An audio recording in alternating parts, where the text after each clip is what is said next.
Hello, everyone, and welcome to another episode of Friends List. We're here today, joined by a very special guest, Benjamin Kuchera. Welcome, Ben. Thanks for having me. We have invited Ben here to talk about an important topic, which is a newly released game, Wolfenstein. Wolfenstein: The New Order, which came out today. And what we want to dive into is this game really more than just an arcade shooter? I think a lot of people have this expectation about the franchise that Wolfenstein's really just like mindless, you shoot Nazis, but you don't really think too much about it. You just you have a minigun and you go nuts. And I certainly thought that that's what this game was going to be when I started playing it. In fact, the first level of the game plays like kind of a mindless, silly shooter game, and then slowly evolves into something I think much more interesting. Ben, what do you think? Were you surprised by the nature of this? Yeah, it's one of those games. I didn't know what I was going to be doing in terms of coverage. I had a copy and I started playing it, and I was like, I'm going to give this 2 hours. If it doesn't grab me, I'm out. And I think the first hour is really kind of off-putting in a lot of ways. Like it just didn't grab me. And then once things start happening and the story pivots fairly rapidly in the game. And suddenly there's like characters and like actual writing and voice acting, and I'm like feeling feelings. And Yeah. that's not anything I expected in a Wolfenstein game. Yeah, the first level is, to give people at home an idea, it's like, a pretty typical war sequence where you're in a plane and you have to do some silly like tutorial stuff, and then you're in a little minigun turret, and then you're running around trenches killing guys. It like feels very familiar. And then after you get past that level, it really turns into something a lot more interesting, which is to say, as you mentioned, characters get introduced that you like are interested in and like seem like pretty well rounded. There's this great scene in a train which happens very early in the game that just like really told me like this is not a mindless. This is closer to like almost like a BioShock, which is kind of a large statement to make, but there are moments in this game that definitely have that same level of gravitas that you would have when interacting with like one of like a major BioShock villain, which I was really pleasantly surprised by. It definitely felt like the game has stakes. Like things are at play in the game in multiple ways. One of the really smart things I think the game does, and I'm trying to stay away from spoilers because it is launch day as much as possible, is we get to kind of visit with a lot of the characters in the game between the battles. This isn't just mission, mission, mission, mission, mission, and you get like a little splash screen in between that tells you what's going on. Like there's a sense that these people are trying to create some semblance of like a life and friendships and happiness when they're not basically trying to overthrow the Nazi regime who now control the entirety of the world. Sure. Like the ability to take a step back from just shooting people in the face and look at the situations these people find themselves in, and the fact they are trying to be happy and are trying to like do things and be comforted is, I think, a large part of why the game works. I mean, there's a sense of like, go ahead.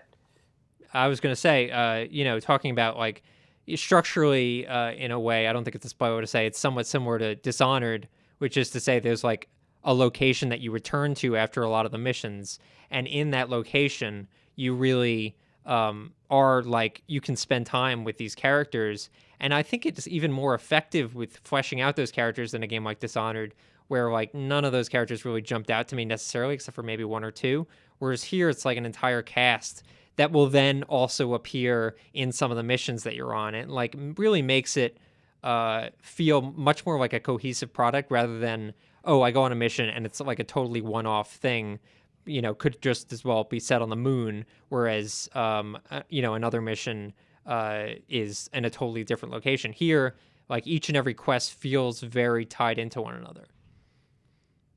Yeah, and it does this really great balancing act in terms of tone, where, like, this is the game that deals with everything from sexual relationships to really graphic violence to some very almost silly set pieces in terms of where you go and the things you do. And I think, oddly enough, it all kind of works when you take the product by itself. even to the final scene, which I think nailed everything the game was trying to go for in a few ways, Which we're not talking about.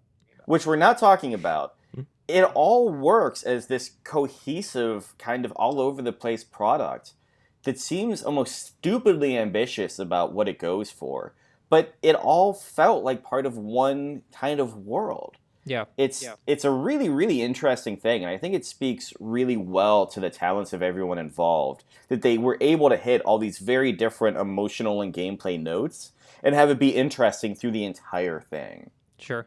The other thing I noticed about it was that it's an interesting balance with the actual gameplay beyond just the story, because you can play it like a stealth game. You can play it like an insane, I guess, classic Wolfenstein style shooter, which is to say, like, almost all the weapons can be dual wielded, and you could just like run in like a crazy person, just mowing guys down, and there's like pretty horrific violence and all that stuff. So if you want to play a game like that, you can, or you can play it as like a slower shooter. There's a really smart perk system in the game that rewards different styles of play with passive upgrades, like more ammo or grenades that explode on impact, stuff like that. So they really, the same level of like love and care that was spent on the story and the characters seems to have carried over to the gameplay as well. Right, and the perk system is really interesting because it felt like, remember when the Xbox was first released and they had the achievement system, and it seemed like the really well done achievements at the beginning of all this helped you to play the game in different ways. It kind of gave Yeah. you an incentive to try new things.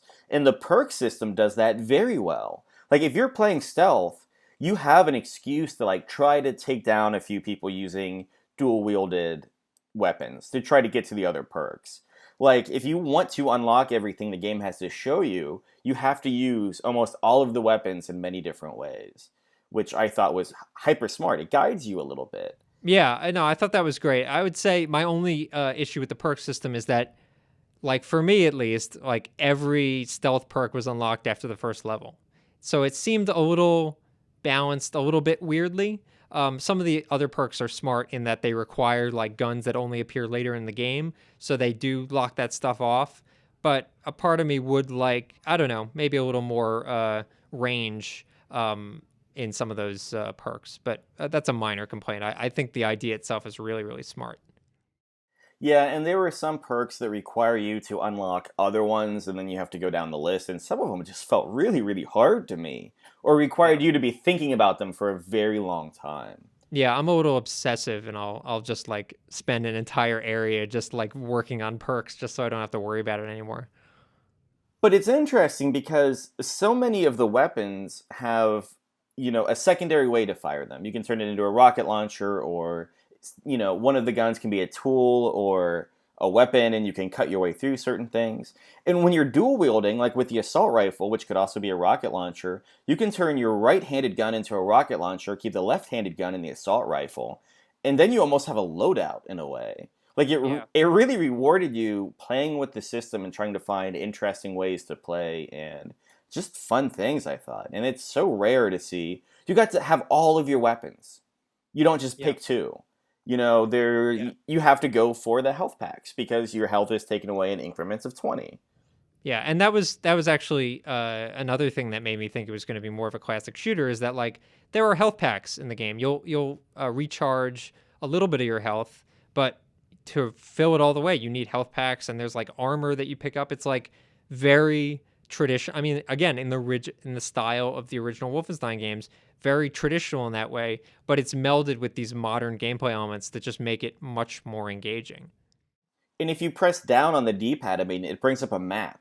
And you can Yeah. actually explore these maps. The levels can be really, really big.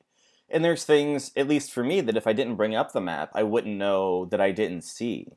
So, like, you can Yeah. explore and actually do these kind of optional things in some of the levels. And that's something we don't see a lot. Like, and the game is long, right? Did it feel long to Yeah.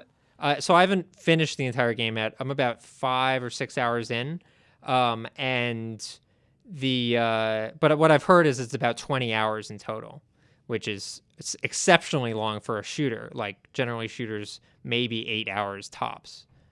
So very interesting. I think that seems a little high, but 12 to 15 hours, which is already very long, that seems about right to me. Plus, you can go back, there's a decision you make early in the game that splits the timelines.